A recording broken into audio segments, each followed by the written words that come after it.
Hey everyone, welcome back.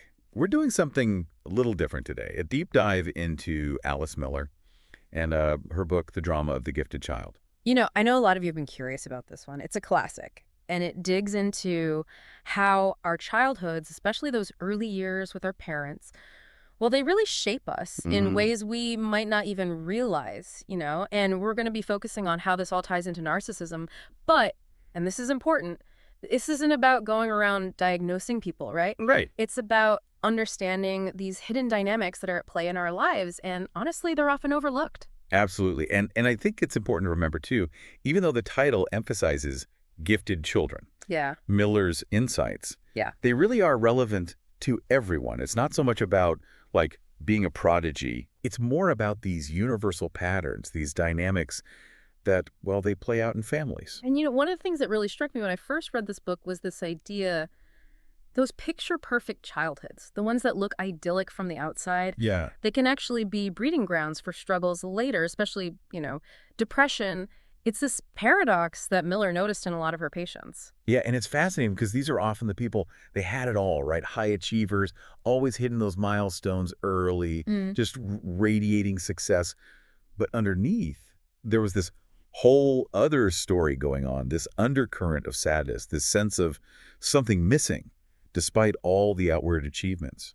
And this is where it gets really intriguing because Miller argues that this isn't about actual giftedness, not in the traditional sense, Right. but rather this adaptation that a child makes, almost unconsciously, to earn their parents' love and approval. They Mm. become this perfect child, or to use Miller's really powerful phrase, the jewel in the mother's crown. Hmm. Have you ever felt that pressure to be exceptional, to be like the shining example, just to feel loved? Yeah, and that image, the jewel in the crown, it's so striking because it really captures how these children, they're almost molded, Right. molded to meet their parents' need for validation. It's like their worth becomes tied to fulfilling their parents' needs, not necessarily their own. Absolutely. It's not even necessarily coming from a place of malice on the parents' part, Right. but it's these unconscious patterns that just, they get passed down. And they can be so ingrained, so subtle. Oh, absolutely. And Miller talks about this concept of the as-if personality, where individuals, they might achieve all these things, they might be successful on paper, but there's this lack of genuine connection with their authentic selves. So it's like they've built this persona to please others, Right, but exactly. it's not really who they are. Yeah, it's like they're living in a glass house, Hmm. always on display, always performing for an audience. And those real true feelings, the ones that don't fit the perfect child mold, they get buried deep down. Yeah, it's no wonder they experience this underlying sense of emptiness. It's so sad because, they achieve, they succeed, they check all the boxes, They do. but it's never truly fulfilling because it's not coming from that authentic place within. Yeah, they're constantly chasing that external validation. Right, because that internal sense of worth was never really nurtured. It's true, and you can see this in one of the examples Miller gives in the book. There's this patient who has this really poignant dream. Okay. He dreams that he's dead in his own bed, but his parents, they don't even notice. Wow. It's such a powerful image of this feeling of invisibility that these individuals carry with them. And it's not about physical neglect. It's like this emotional invisibility, like they're not truly seen or understood for who they are at their core. Exactly. And this feeling, it has these lasting consequences. Oh, absolutely. Miller talks about how this dynamic can lead to all sorts of difficulties later in life. Difficulty with intimacy, this constant need for external validation. Hmm. And sadly, even a tendency to perpetuate these patterns with their own children. It's like this cycle gets set in motion. Yeah. And what's so fascinating and heartbreaking, really, is that these patterns often play out in such subtle, almost mundane ways. Right. Miller uses this example, an ice cream scene. On the surface, it seems like nothing, right? A child wants a whole ice cream cone, but the parents, they only offer bites. It seems harmless enough, right? When I first read it, it didn't even really register. But then Miller, she unpacks it. Yes. And you see how loaded this seemingly simple interaction actually is. It reveals so much about the dynamics at play. It's this tendency for adults to repeat, often unconsciously, their own unresolved issues with their children. The child's need for the whole cone, for that sense of agency, it's completely dismissed. And it's not just about the ice cream, of course. It's Right. about this lack of respect for the child's needs and feelings. Exactly. And this isn't about blaming parents or anything. Oh, yeah. It's about recognizing these unconscious patterns, these echoes of childhood that get passed down. It's like this invisible inheritance. Exactly, that shapes how we relate to ourselves and to others. And this is what Miller calls the cycle of contempt, where that unresolved pain, that resentment, it just keeps echoing down the generations. It's like a repetition compulsion. Hmm. She talks about this father who enjoyed telling his young daughter scary stories, unconsciously mirroring the terror that he felt as a child. It makes you think about how much we might be unconsciously replicating from our own childhoods. Right.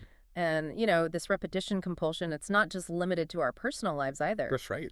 It can even impact professional fields like, psychoanalysis itself. Absolutely. Even analysts, with all their training, they can get caught in these patterns. They might miss what's really going on with a patient because they're so focused on the theory or their interpretation that they overlook the actual emotional reality that's right there in front of them. It's so easy to get caught up in those patterns, even when we're trying to be objective. Exactly. That's why self-awareness is crucial. Oh, absolutely. For analysts, for everyone, recognizing these patterns in ourselves, that's the first step to breaking free. That aha moment, Yes. that's the turning point. Exactly. Miller describes this patient who, through analysis, suddenly realizes he's been recreating his parents' dynamic in his own relationships. Painful, right? But it's that awareness that allows for change. And that awareness, it doesn't stop at our personal lives either. These patterns, they can show up in our creativity, our careers, even just how we interact with the world. Okay, so give me an example. Well, take Hermann Hesse, for instance. He wasn't a patient of Miller's, but his story really illustrates how deep these dynamics can run. Hess is fascinating because his upbringing, that strict religious background, it really left a mark on him. Oh, absolutely. That environment, it equated wickedness with, like, harsh punishment. You can imagine how that would instill a deep fear of your own, depravity, right? Yeah, it's like his true self was seen as inherently flawed, something to suppress. Exactly. And it wasn't just some, abstract idea for him, right? These messages about what's good and bad, about hiding those parts of himself he was taught, were unacceptable. Right. It affected his relationships, even his writing. It's true. It's like those early imprints, those judgments, they become the lens through which we view everything. Yeah. And for Hess, that lens is kind of distorted, colored by this fear of his own, depravity, as they called it back then. It was no wonder his relationships were often rocky, and his writing, it really grapples with those themes of alienation, that search for a true self. It really makes you think, how much are those early messages, those unspoken expectations from our childhood still shaping our lives today? I mean, have you noticed that in your own life at all? Oh, absolutely. I think that's such a crucial question for all of us to consider because so often these patterns, they operate on this subconscious level. They really... It's like Miller is handing us this flashlight and saying, hey, go explore these hidden parts of yourselves. The places where we might still be reacting to those dynamics from our childhood. I love that analogy because it's not about getting stuck in the past or pointing fingers. Yeah. It's about shining a light on those patterns so we can understand how they might still be at play. Exactly, because in that understanding, in bringing those unconscious things into conscious awareness, that's where the possibility for real change exists. It's like that moment in therapy when a patient has that breakthrough, that aha moment, where they see how they've been unconsciously recreating a painful dynamic from their past. It can be a painful realization. It can, for sure. But Miller talks about this one patient who, through analysis, realized he was recreating his own parents' dysfunctional relationship dynamic with almost everyone in his life. And that awareness, as uncomfortable as it was, that's what allowed him to start to make different choices. Because it's not about blaming our parents. Right. Or staying trapped in the past. Right. It's about recognizing these unconscious dynamics, these echoes of childhood, so that we can finally step into, our own authenticity. Because that's where the real freedom lies, right? That sense of genuine connection with ourselves and with others. And it can only come when we stop disowning parts of ourselves, those parts we learn to believe were bad or wrong. That's the paradox, isn't it? That embracing those messy, imperfect parts of ourselves, that's what actually makes us more whole, more capable of real connection. It's like we're integrating those fragmented pieces, those rejected parts of ourselves. And in doing so, we start to heal those old wounds. And it can be as simple as just acknowledging those early experiences, those messages we internalized about who we should be. Right.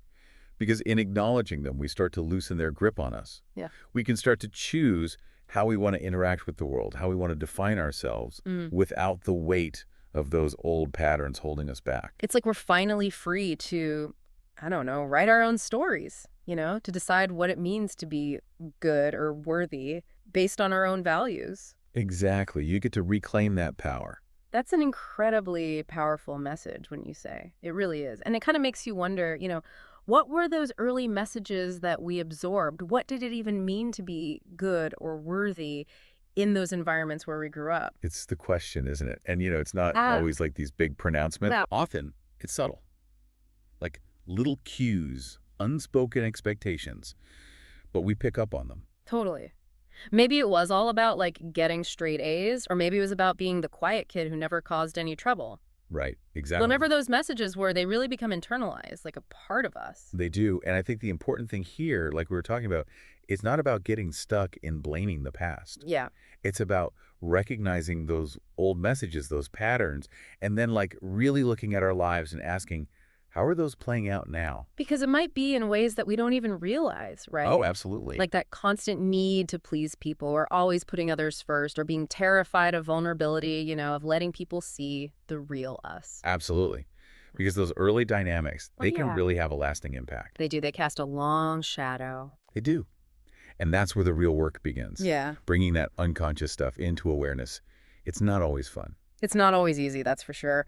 But, it's what makes Miller's work so powerful, right? The drama of the gifted child, it's not just a book about, childhood. It's an invitation Is it? to go on this journey of self-discovery, of really understanding how those early experiences, they're still shaping us. In the present moment. Exactly.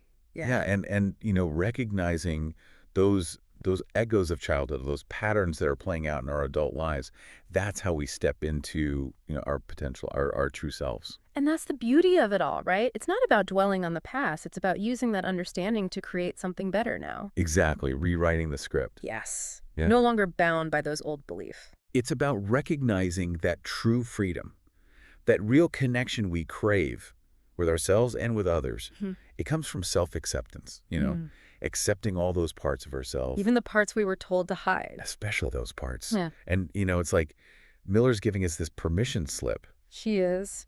to embrace all of it, the messy, the complicated, the imperfect. All of it. And in that space of radical self-acceptance, That's where the magic that's happens. where the transformation is. You start to rewrite the ending to your own story. Isn't that amazing? It really is. So, as you go out your day-to-day, maybe just take a moment to think about those early messages you internalized. How are they, showing up in your life right now? And how can you start to rewrite your own story? Embrace the fullness of who you really are. Because you have the power to heal, to change. It's a journey worth taking. Couldn't have said it better myself. Mm.